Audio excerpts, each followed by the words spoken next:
ना अफवाहें, ना सनसनी, ना हवाई बातें, सत्य और तथ्यों के साथ खबरों की तह तक।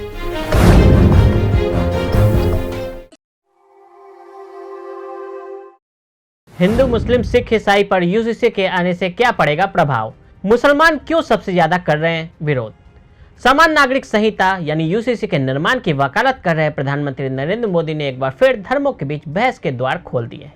यूसीसी का मुख्य उद्देश्य विवाह, तलाक, गोद लेने, विरासत, उत्तराधिकार और संरक्षकता से संबंधित वर्तमान कानूनों को सुव्यवस्थित करना होगा।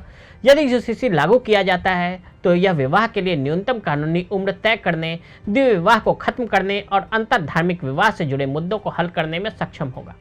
भारतीय संविधान के अनुच्छेद 44 के अनुसार राज्य पूरे देश में नागरिकों के लिए एक समान नागरिक संहिता सुनिश्चित करने का प्रयास करेगा। चूंकि कई धर्म अपने स्वयं के व्यक्तिगत कानूनों का पालन करते हैं जो अंतर व्यक्तिगत संबंधों और संबंधित मुद्दों को नियंत्रित करते हैं, यूसीसी का उद्देश्य इन व्यक्तिगत कानूनों को प्रतिस्थापित करना और सभी के लिए लागू करना है। ऐसे में आइए जानते हैं कि यूसीसी लागू होने पर विभिन्न धर्मों और उनके व्यक्तिगत कानूनों पर क्या प्रभाव पड़ेगा। समान नागरिक संहिता का हिंदू धर्म पर प्रभाव। अगर यूसीसी आता है तो हिंदू विवाह अधिनियम 1955 और हिंदू उत्तराधिकार अधिनियम 1956 जैसे मौजूदा कानून में संशोधन करना होगा। उदाहरण के लिए हिंदू विवाह अधिनियम की धारा 2 कहती है कि इसके प्रावधान अनुसूचित जनजाति पर लागू नहीं होंगे। कानून की धारा 5, 5 और 7 में कहा गया है कि प्रथागत प्रथाएं प्रावधानों पर हावी हो जाएंगी, लेकिन यूसीसी इन सभी अपवादों की अनुमति नहीं देगा। सिख धर्म पर प्रभाव। सिखों की विवाह कानून 1909 के आनंद विवाह अधिनियम के अंतर्गत आते हैं। हालांकि इसमें तलाक का कोई प्रावधान नहीं है। सिखों में तलाक के लिए हिंदू विवाह अधिनियम द्वारा शासित होते हैं, लेकिन यदि यूसीसी पेश किया जाता है तो आनंद अधिनियम के तहत पंजीकृत सभी समुदाय और विवाहों पर एक सामान्य कानून लागू होने की संभावना है। पारसी धर्म पर क्या पड़ेगा प्रभाव? पारसी विवाह और तलाक अधिनियम 1936 के तहत जो भी महिला किसी दूसरे धर्म के व्यक्ति से शादी करती है वह पारसी रीति रिवाजों के सभी अधिकार खो देती है। लेकिन अगर यूसीसी आता है तो यह प्रावधान समाप्त हो जाएगा। पारसी दत्तक पुत्रियों के अधिकारों को मान्यता नहीं देते हैं, जबकि दत्तक पुत्र केवल पिता का अंतिम संस्कार कर सकता है। इसलिए यदि यूसीसी पेश किया जाता है तो सभी धर्मों के लिए संरक्षकता और विरासत कानून समान होंगे और ये ही चलेगा। ईसाई धर्म पर क्या पड़ेगा असर? यूसीसी ईसाई व्यक्तिगत कानून जैसे विरासत, गोद लेने और उत्तराधिकार को प्रभावित करेगा, लेकिन ईसाई तलाक अधिनियम 1869 की धारा 10(a)(1) के तहत आपसी सहमति से तलाक के लिए आवेदन देने से पहले पति पत्नी को कम से कम 2 साल तक अलग रहना अनिवार्य है, लेकिन यूसीसी आने के बाद ये खत्म हो जाएगा। मुस्लिम धर्म पर क्या पड़ेगा प्रभाव? मुस्लिम पर्सनल शरीयत एप्लीकेशन एक्ट 1937 में कहा गया है कि शरीयत या इस्लामिक कानून शादी, तलाक और भरण पोषण का मार्गदर्शन करेगा।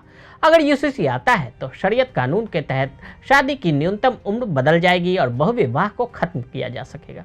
मुसलमानों को क्यों सबसे ज्यादा दिक्कत? शादी, तलाक, गुजारा भत्ता, विरासत, गोद शादी की उम्र, ये तो विषय हैं जिसको लेकर मुसलमानों को समान नागरिक संहिता से सबसे ज्यादा परेशानी है। दरअसल भारत में मुस्लिम पुरुषों की 4 शादी की इजाजत है। 2019-21 के दौरान NFHS 5 के डेटा के अनुसार 1.9% मुस्लिम महिलाओं ने माना है कि उनके पति की दूसरी बीवियां हैं। मुस्लिमों में तलाक को लेकर अपना शरिया कानून है। शरीयत में इस बारे में विस्तार से बताया गया। इसी के तहत मुसलमानों को पर्सनल लॉ में छूट मिली है। शरिया तलाक का कानून भारत में मौजूद अन्य धर्मों के कानून या स्पेशल मैरिज एक्ट से अलग है। तलाक के बाद महिला को गुजारा भत्ता के मामले में मुसलमानों से अलग नियम है। इसके तहत मुस्लिम पुरुष अपनी पत्नी को इद्दत की अवधि यानी तलाक के 3 महीने 10 दिन तक ही गुजारा भत्ता देने के लिए बाध्य है। भारत में लड़कियों की शादी की न्यूनतम उम्र 18 साल रखी गई है, जबकि पर्सनल लॉ के मुस्लिम लड़कियों के लिए 15 साल के बाद शादी की अनुमति दी गई है। भारत में गोद लेने का अधिकार है, लेकिन इस्लाम में गोद लेने की इजाज़त नहीं है। इसके अलावा हिंदुओं में बेटा बेटी को संपत्ति में बराबर का अधिकार दिया गया है। मुसलमानों को इस मामले में हस्तक्षेप का डर बना हुआ है। अगर आप भी लेना चाहते हैं देश दुनिया की तमाम जानकारी तो आज ही सब्सक्राइब करें हमारे चैनल को। साथ ही नीचे दिए बेल आइकन को जरूर दबाएं ताकि हर अपडेट आप तक पहुंच सके।